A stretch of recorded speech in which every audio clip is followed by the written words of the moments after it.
वड म्हणला बाई तुला दोन्ही हात जोडले. वटपौर्णिमेला बाई हे सगळं आपल्याला माहित आहे. एक बाई लगबगीनं पूजेसाठी आली. एक बाई लगबगीनं पूजेसाठी आली. भक्तिभावाने वडाला चक्रा मारू लागली. भक्तिभावाने वडाला चक्रा मारू लागली. वड देवा पूजा पदरात घे. वड देवा पूजा पदरात घे. जन्मोजन्मी पुन्हा मला हाच पती दे. जन्मोजन्मी पुन्हा मला हाच पती दे. आश्चर्याने वडाने विचारलं, हाच नवरा पाहिजे? आश्चर्याने वडाने विचारलं, हाच नवरा पाहिजे? काही मन बाई तुला खरंच मानलं पाहिजे. क्या बात आहे. काही मन बाई तुला खरंच मानलं पाहिजे. त्याच्यावरती बाई म्हणाली, काय करणार वड दादा? खूप विचार केला. काय करणार वड दादा? खूप विचार केला. हाच नवरा राहू दे म्हणून आतून आवाज आला. हाच नवरा राहू दे म्हणून आतून आवाज आला. एवढे दुर्गुण असून सुद्धा त्याचीच निवड केली. वड म्हणायला एवढे दुर्गुण असून सुद्धा त्याचीच निवड केली. म्हणून माय मला तुझी फार दया आली. म्हणून माय मला तुझी फार दया आली. वड देवा तसं काहीच नाही. त्याच्यावरती बाई काय म्हणाली, वड देवा तसं काहीच नाही. असं नाही की आमचं बिलकुलच पटत नाही. असं नाही की आमचं बिलकुलच पटत नाही. दुसरा नवरा मागायचा मी विचार केला. दुसरा नवरा मागायचा मी विचार केला. पण कल्पनेनंच माझा जीव कासा पण कल्पनेनंच माझा जीव कासावीर झाला. जास्तच बिलिंदर निघाल्यावर मग काय करायचं?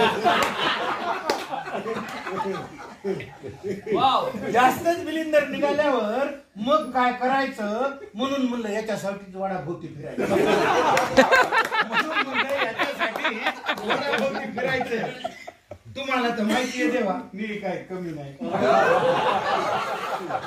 तुम्हाला तर माहिती आहे देवा मी काही कमी नाही. बिचाऱ्याच्या डोक्याला केस सुद्धा ठेवला.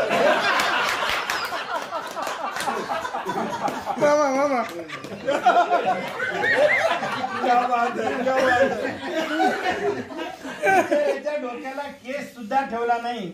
अधून मधून गुरगुर करत मी थोडंच ऐकते. अधून मधून गुरगुर करत मी थोडंच ऐकते. या कानानं ऐकून या कानानं सोडून देते. माझी आई मला म्हणली नवरा बदलायचा नाही. हा मेसेज आला कुठून? माझी आई मला म्हणली नवरा बदलायचा नाही. एवढा बावळट माणूस तुला कधीच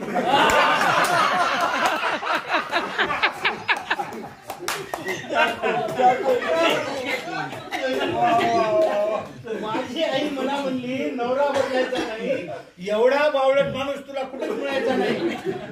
तुम्हीच सांगा वड दादा आईचं मन मोडू. तुम्हीच सांगा वड दादा आईचं मन मोडू का? नशिबाने मिळालेलं चांगलं माणूस सोडू का? चांगलं माणूस सोडू का? वयोवृद्ध झाडाने पण गडगडाटी हास्य केले. वयोवृद्ध झाडाने पण गडगडाटी हास्य केले. वड म्हणला बाई तुला दोन्ही हात जोडले. वड म्हणला बाई तुला दोन्ही हात जोडले. शेवटचं कडवं ज्याच्यासाठी कविता न विसरता दरवर्षी पूजेसाठी येत जा. वड काय म्हणा, न विसरता दरवर्षी पूजेसाठी येत जा. झाडासाठी आयुष्यातला थोडा वेळ देत जा.